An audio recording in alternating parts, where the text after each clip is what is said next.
Hello and welcome to Newsbreak. I'm your host, Nick Steffens. Coming up later in the show, we'll take a look at some postseason basketball. But first, today's top stories. The search for a new Washington County attorney is underway. Officials from the county held job interviews with 3 applicants on Friday in the hope of filling the vacancy left by former attorney John Gish. The candidates included a current assistant county attorney, another from Scott County, and a staff member of the Iowa Attorney General's office. Each of the candidates pitched their strengths to the Washington County Board of Supervisors and department heads who attended the work session. While the applicants shared a common interest in supporting local law enforcement and exploring alternatives to prison for some mental health related cases, their backgrounds and experience levels were quite diverse. Nathan Rep, a Scott County assistant attorney, showcased his experience in the courtroom, having been in over 50 jury trials, and said he applied because he was from Southeast Iowa and wanted to further his career here. For Zachary Miller, who works on criminal appeals cases for the Iowa Attorney General's office, exercising good legal judgment is the most important quality of a county attorney. Shane McChurch, currently a Washington County assistant attorney, focused on his experience specific to the community, where he worked in the office for around 5 years and prosecuted 14 jury trials. He emphasized effective prosecution with a focus on victims as the most important quality of a county attorney, given his caseload in Washington County. While the search for a new county attorney continues, the Washington County Board of Supervisors will consider these applicants' qualifications before making a final decision. We'll keep you updated on any developments as they arise. A 100-year-old bridge slowly made its way down a small section of Highway 218 in Mount Pleasant. Henry County Sheriff's Office had to slow traffic as a team transported the large Andrew Carnegie Steel Bridge from Kentucky Avenue to the property of Phil Grandinetti. Grandinetti had been planning to take the old bridge back to his property for 4 years, and he successfully bid for it at $8,000. However, the cost didn't end there, as he had to pay for the removing and hauling of the bridge back to his property. The trip only consisted of 8.5 miles, but it took the team at least 5 hours to make it from point A to point B. Grandinetti will continue to work on the bridge's restoration, which includes redoing the railings with latest work and replacing the missing flooring with wood. Washington city officials are seeking public feedback on proposed railroad infrastructure and quiet zones ahead of an expected increase in train traffic due to the merger of Canadian Pacific and Kansas City Southern Railroads. The community has until March 7th to take a survey which seeks input on preferences for quiet zones and infrastructure, as well as crossing closures for safety improvements. The City Council will not vote on railroad agenda items until its first meeting in March, but Mayor Pro Tem Millie Youngquist is encouraging residents to take the survey sooner rather than later. A link to the survey is available on the city's website. Iowa Wesleyan University celebrated its Founders Day on February 17th, marking 181 years since its founding. The event provided an opportunity for students, faculty, and staff to reflect on the history as the oldest coeducational institution in Iowa. Since its founding in 1842, Iowa Wesleyan has been committed to providing accessible and affordable education to its students. Today, it is a top regional college in the Midwest. The celebration also recognized notable alumni, including the first woman admitted to the bar in the United States, Bella Babb Mansfield, and the discoverer of the Earth's radiation belt, James Van Allen.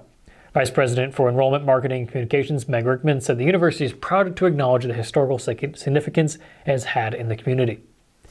We're going to take a quick break, and when we come back, we'll take a look at the weather and sports. Since 1905, Kelowna Cooperative Technology Company has helped our community stay connected with the latest advancements in clear, dependable telecommunications services. KCTC provides rural Iowans with access to high-speed fiber internet, as well as phone, television, computer repair, and cybersecurity solutions. We're also proud supporters of local organizations and area schools within the community. KCTC, keeping Kelowna connected.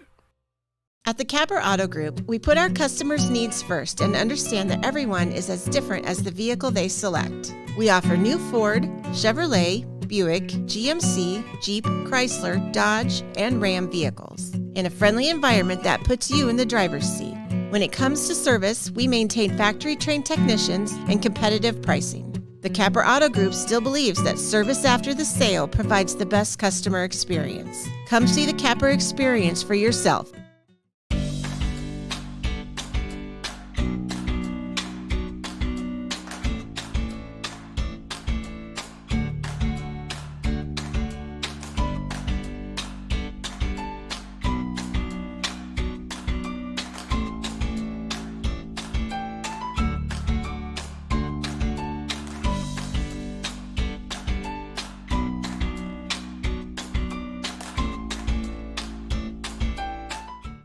Hospice isn't a place, it's a type of care that focuses on living. Servicing a 7-county area, the Hospice of Washington County staff of nurses, social work, hospice aides, spiritual and grief support, volunteers, music and massage therapists are able to provide free end-of-life care where the patient lives.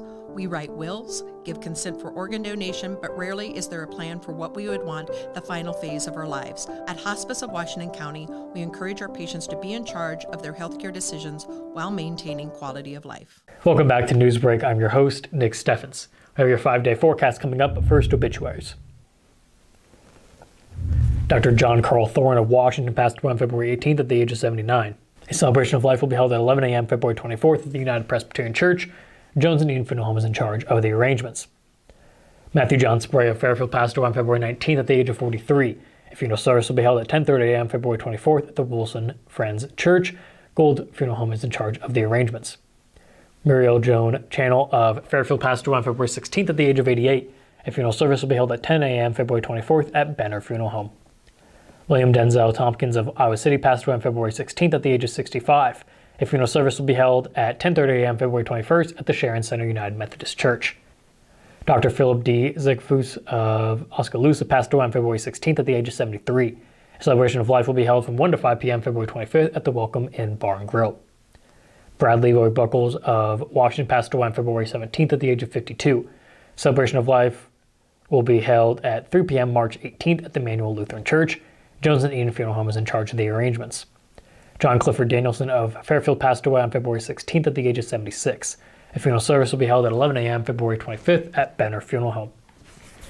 That was obituaries. It is time for your 5-day forecast. Today has been partly cloudy with a high of 43. Tomorrow there's a 10% chance of rain with a high of 41.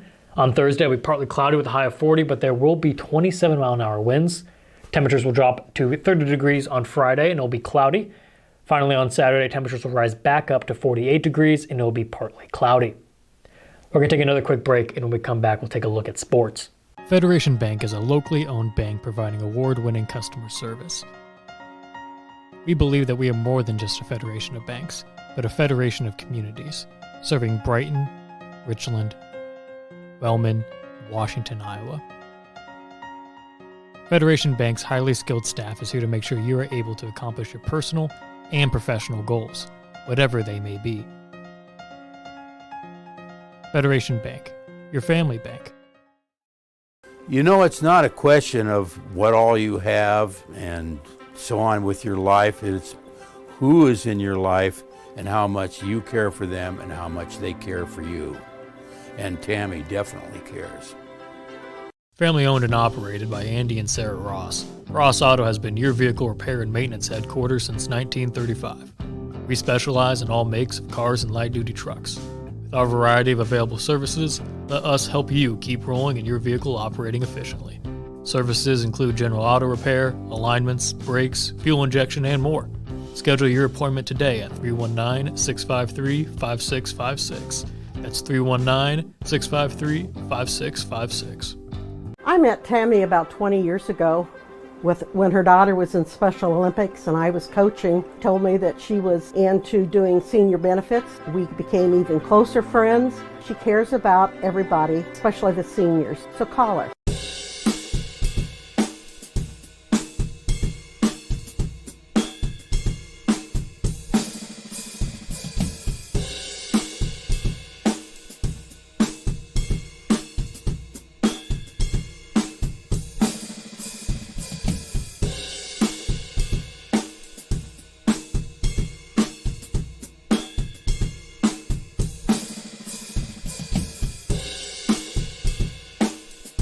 Welcome back to Newsbreak. I'm your host, Nick Steffens.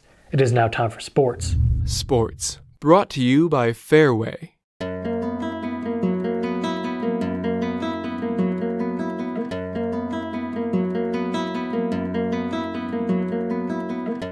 The Mount Pleasant boys basketball team had to dig deep on Monday night against Fort Madison.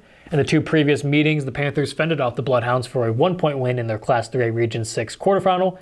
It was much the same as Mount Pleasant was able to edge Fort Madison 40-38. Van Sickle finished with 16 points, 6 rebounds, and 4 assists in the win. Ashton tallied 7 points. Nate Stroud and Noah Lange each picked up 4. Mount Pleasant will host Solon in the sub-state final on Thursday at 7 p.m. Mount Pleasant senior Gabe Feldman will run at Central College next year. The Panther track star signed with the Dutch for both cross-country and track, with an emphasis on the latter. Feldman says the decision, though, was mostly academic. Feldman was a big part of the Mount Pleasant track and field team last year, helping the 4x8 relay team qualify for the state meet. He credits his coaches with helping mold him into the college-level runner that he has become. Feldman is getting closer and closer to beginning the new track season. The boys' first home meet will be March 7th in Cedar Falls. That is the news for Southeast Iowa. I've been your host, Nick Steffens. This has been your news break.